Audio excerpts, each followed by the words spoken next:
এই পেশা বাংলাদেশ থেকে প্রায় বিলুপ্ত হওয়ার মধ্যে এই বাংলার ঐতিহ্যবাহী যে শিল্পকর্ম, বাংলাদেশের সবচেয়ে প্রাচীন একটি শিল্পকর্ম, সেটা হলো এই মৃৎশিল্প। মৃৎ শব্দের অর্থ হচ্ছে মৃত্তিকা বা মাটি, আর শিল্প বলতে বোঝানো হয় সুন্দর ও সৃষ্টিশীল বস্তুকে। তাই মাটি দিয়ে তৈরি সব শিল্পকর্ম মৃৎশিল্প হিসাবে পরিচিত। ইংরেজিতে মৃৎশিল্পকে সাধারণত পটারি বা সিরামিক আর্ট হিসাবে পরিচিত। সুপ্রিয় দর্শক, সাথেই থাকুন, ভালো লাগলে সাবস্ক্রাইব করবেন। যাচ্ছি ঢাকার অদূরে সাভারের আশুলিয়ায় অবস্থিত নলাম এলাকায়। নলাম এলাকায় একজন গড়ে তুলেছেন আধুনিক যে মৃৎশিল্প, সেই মৃৎশিল্পের যে প্রতিষ্ঠান, সেই প্রতিষ্ঠান ভিতরে আমি আপনাদেরকে দেখাবো।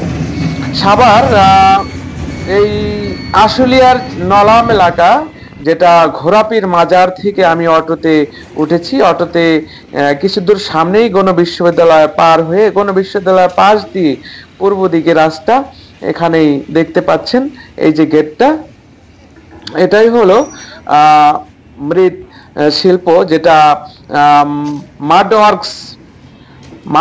ওয়ার্কস পটারি নামে পরিচিত এই কারখানা।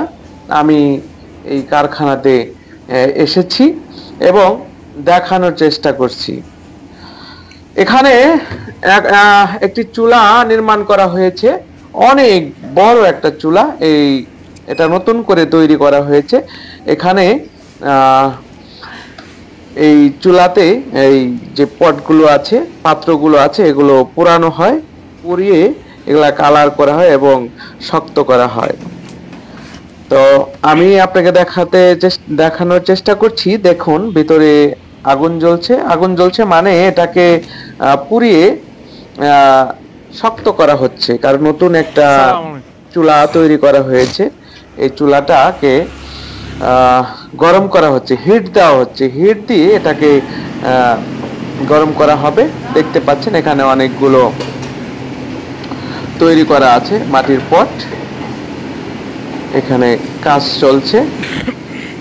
এখানে মূলত শুরু থেকে এটা, যার কারণে আপনাদের এখান থেকেই শুরু করছি, পরবর্তীতে সামনে নিয়ে যাব।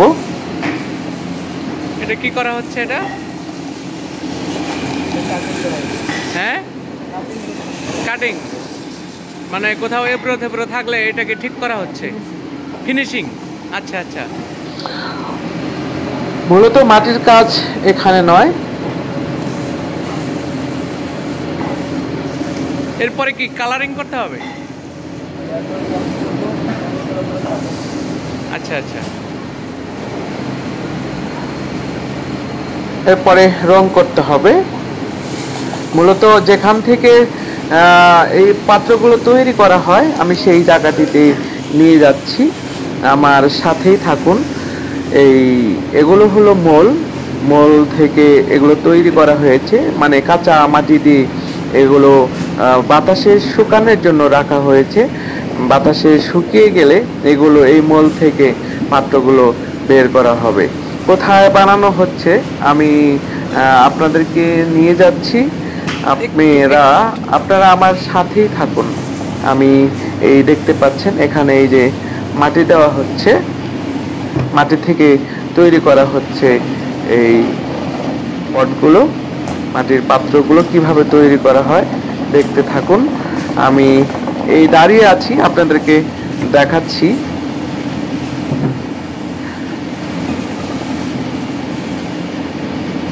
অল্প একটু মাটি দিয়ে তৈরি করা হচ্ছে এই পটগুলো। এটা কি করা হচ্ছে? হ্যাঁ, বাটি, মানে এই যে ইয়াটা দিচ্ছেন, যে এটা কি কাটা মাটি দিচ্ছেন? মাটি এটা কিসের উপরে দিচ্ছেন? এটা কি সাদা? হ্যাঁ, মোল।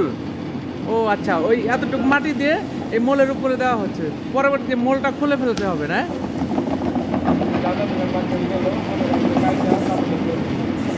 আচ্ছা আচ্ছা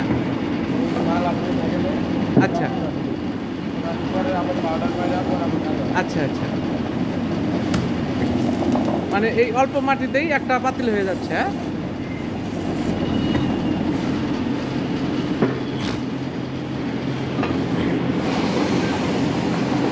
এগুলো হলো মোল। মোলটা মূলত একটা চাকতিকে বলা হয় হলো, এগুলো হলো লোহার। হ্যাঁ,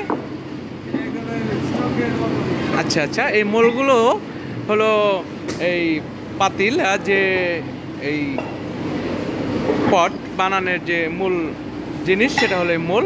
মোলের ভিতরে সামান্য একটু মাটি দিলে তারপরে এখানে একটা পট তৈরি হবে।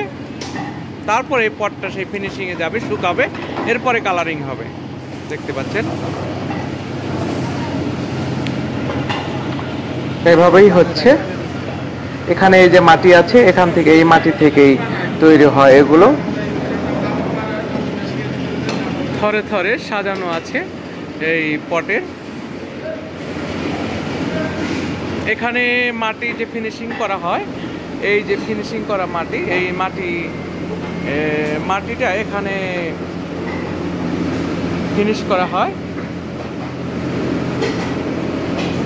মাটি যে মেকিং করা হয়, এখানে এই যে ফ্যানটা চলছে, এই ফ্যানের বাতাসে এগুলো শুকানো হচ্ছে। মাটি মেকিং এর পরে ওখানে যায় হলো ওই মোলের মাধ্যমে এটা তৈরি করা হয়। এই যে মোলগুলো দেখতে পাচ্ছেন, এখানে মোলগুলো রাখা আছে। পাশে সারি সারি স্তূপ করে রাখা আছে রং করার জন্যে। রং করে তারপর হবে হলো হিটে যাবে। দেখতে পাচ্ছেন এখানে ফিনিশিং করা হচ্ছে।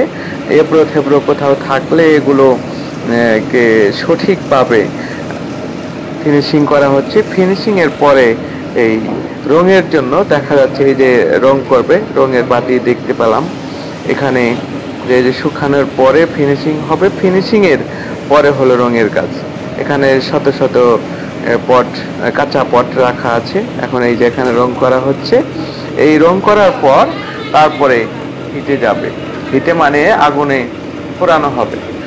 সর্বপ্রথম চীনের থাংসাং শহরে মৃৎশিল্পের জন্ম হয়, আর এ কারণে এই শহরটিকে মৃৎশিল্পের শহর বলা হয়। আপনারা জানেন কিনা জানি না, পৃথিবীর প্রাচীনতম যে স্থান যেখানে সর্বপ্রথম এই শিল্প গড়ে ওঠে বাণিজ্যিকভাবে, সেটা হলো চীনের থাংসাং শহরে মৃৎশিল্পের জন্ম হয়। আর এই কারণে এই শহরটিকে মৃৎশিল্প বলা হয়। চীনের বেইজিং শহর থেকে 150 কিলোমিটার উত্তর পূর্বে শহরের অবস্থান। এখানকার পথে প্রান্তরে, পর্যটন কেন্দ্রে ও পার্কগুলোতে মৃৎশিল্পে নানা শিল্পকর্ম দেখতে পাওয়া যায়। সুপ্রিয় দর্শক, আপনারা দেখলেন অতি আধুনিক মৃৎশিল্পের যে কিভাবে তৈরি করা হয়। এভাবেই এই মৃৎশিল্প আমাদের হাতে পৌঁছায়। এই পটগুলো, পাত্রগুলো আমরা হাতে পেয়ে থাকি। সুপ্রিয় দর্শক, ভালো থাকবেন।